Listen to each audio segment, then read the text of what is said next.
നിങ്ങൾക്ക് അത്രയും പ്രധാനപ്പെട്ട ഒരു കാര്യം ചെയ്തു മാറ്റാനുണ്ട്. പക്ഷെ നിങ്ങളുടെ അലസത അഥവാ മടി നിങ്ങളെ ആ ഒരു ദൗത്യത്തിൽ നിന്നും പിറകോട്ട് വലിക്കുന്നതായിട്ട് ഇപ്പോൾ നിങ്ങൾക്ക് തോന്നുവാണ്.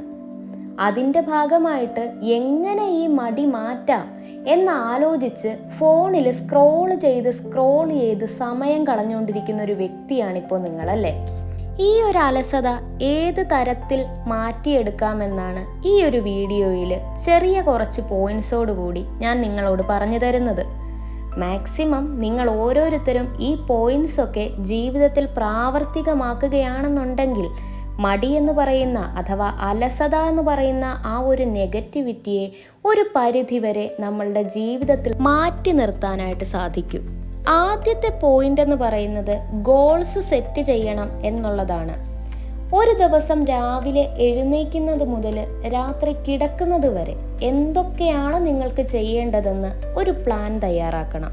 പഠിക്കുന്ന കുട്ടികളാണെന്നുണ്ടെങ്കിൽ രാവിലെ എഴുന്നേൽക്കുന്നത് മുതൽ ഏതൊക്കെ സമയത്താണ് ഏതൊക്കെ സബ്ജക്റ്റാണ് പഠിക്കേണ്ടതെന്ന് ഒരു ഐഡിയ കൃത്യമായി ഉണ്ടാക്കിയെടുക്കുക. രാത്രി കിടക്കുന്നതിന് മുൻപ് തന്നെ ആ ഒരു ഐഡിയാസൊക്കെ നിങ്ങൾക്ക് എഴുതി വെച്ച് ആ ഒരു ശീലം വർദ്ധിപ്പിക്കാം. രണ്ടാമത്തെ പോയിന്റ് എന്ന് പറയുന്നത് ഒരു പ്ലാനർ യൂസ് ചെയ്യുക എന്നുള്ളതാണ്. നമുക്ക് ഡിജിറ്റൽ പ്ലാനറും അതുപോലെ തന്നെ ബുക്ക് രൂപത്തിലുള്ള പ്ലാനറുമൊക്കെ ഇപ്പോൾ വാങ്ങിക്കാനായിട്ട് കിട്ടും. ഡിജിറ്റൽ പ്ലാനർ ഉപയോഗിക്കേണ്ട എന്നാണ് എൻ്റെ പേഴ്സണലായിട്ടുള്ളൊരു ഒപ്പീനിയൻ. നമ്മൾക്ക് കടയിൽ നിന്ന് കുറച്ച് പൈസ മുടക്കി ഒരു പ്ലാനർ ബുക്ക് മേടിക്കാം. അതല്ലെന്നുണ്ടെങ്കിൽ സ്വന്തമായിട്ടൊരു പ്ലാനർ തയ്യാറാക്കിയാലും മതി. ഓർഗനൈസ് ചെയ്ത് ഓരോ ദിവസവും പ്രൊഡക്റ്റീവ് ആക്കാനായിട്ട് പ്ലാനർ നിങ്ങളെ സഹായിക്കും. ഈ ഒരു വീഡിയോയിൽ ഞാൻ പറയാൻ ആഗ്രഹിക്കുന്ന ഏറ്റവും പ്രധാനപ്പെട്ട കാര്യമാണ് ഇനി പറയാൻ പോകുന്നത്. മൊബൈൽ ഫോണിൻ്റെ ഉപയോഗം അത് ഏറ്റവും കുറച്ച് മതി. ഞാൻ ഉൾപ്പെടെയുള്ള മിക്ക ആളുകളുടെയും ഇപ്പോഴത്തെ പ്രധാന പ്രശ്നം എന്താണെന്ന് ചോദിച്ചാൽ അത് മൊബൈൽ ഫോൺ ഉപയോഗം തന്നെയാണ്.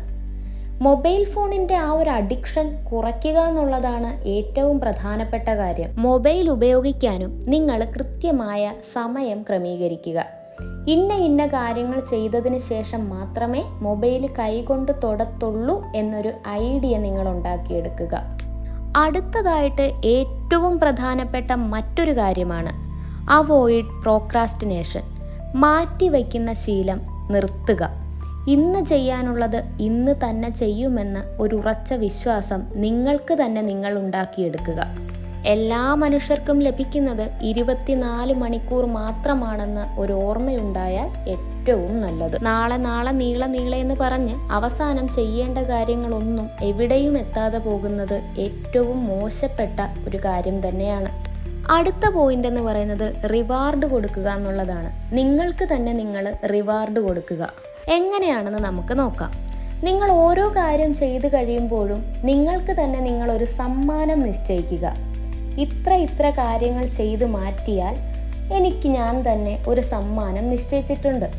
ആ കാര്യം ചെയ്തു കഴിയുമ്പോൾ എനിക്ക് ആ ഒരു സമ്മാനം ലഭിക്കും. ചെയ്യാനുള്ള കാര്യങ്ങളെ വളരെ ഊർജ്ജസ്വലമായി പെട്ടെന്ന് ചെയ്തു തീർക്കാനായിട്ട് ഈ ഒരു റിവാർഡ് സിസ്റ്റം നിങ്ങളെ സഹായിക്കും. ചെയ്തു തീർക്കുന്ന ഓരോ ഗോൾസും ഇതുപോലെ റിവാർഡ് സിസ്റ്റത്തിലൂടെയാണ് ചെയ്തു തീർക്കുന്നതെന്നുണ്ടെങ്കിൽ വളരെ കുറച്ച് സമയത്തിൽ നിങ്ങൾക്ക് നിങ്ങളുടെ ഡ്യൂട്ടീസ് ചെയ്തു തീർക്കാനായിട്ട് സാധിക്കുന്നതായിരിക്കും. നമ്മളിപ്പോൾ സംസാരിച്ചത് 5 പോയിന്റ്സ് ആണ്. ഈ ഒരു 5 പോയിന്റ്സിലൂടെ നിങ്ങൾക്ക് നിങ്ങളുടെ മടിയെ ഇല്ലായ്മ ചെയ്യാൻ കഴിയും എന്നൊന്നും ഞാൻ അവകാശവാദം ഉന്നയിക്കുന്നില്ല. പകരം നിങ്ങൾക്ക് ആ ഒരു മടിയെ വളരെ കുറച്ച് കൊണ്ടുവരാനായിട്ട് സാധിക്കും. എല്ലാ മനുഷ്യർക്കും മടി എന്ന് പറയുന്ന ആ ഒരു വികാരം ഉള്ളതാണ്, അല്ലെങ്കിൽ അലസത എന്ന് പറയുന്ന ആ ഒരു അവസ്ഥയുള്ളതാണ്. പക്ഷേ അതിനെ എത്തരത്തിൽ കുറച്ചെടുക്കാം എന്നുള്ളതിലാണ് കാര്യമിരിക്കുന്നത്. മടി മൂലം അഥവാ അലസത മൂലം നിങ്ങൾ ഓരോന്നും മാറ്റി വയ്ക്കുമ്പോൾ ആ സമയത്ത് നിങ്ങളെക്കാൾ ഒരുപാട് മുന്നിലേക്ക് ആളുകൾ ഓടിക്കയറുന്നുണ്ട്, ആളുകൾ രക്ഷപ്പെടാനായിട്ട് അധ്വാനിക്കുന്നുണ്ടെന്നുള്ളൊരു ബോധത്തോടു കൂടി ഇനിയുള്ള ദിവസങ്ങളിൽ നിങ്ങൾ ഡ്യൂട്ടീസ് ചെയ്ത് മാറ്റാനായിട്ട് ശ്രമിക്കുമല്ലോ അല്ലേ? അപ്പോൾ മറ്റൊരു വീഡിയോയിലൂടെ നമുക്ക് വീണ്ടും കാണാം.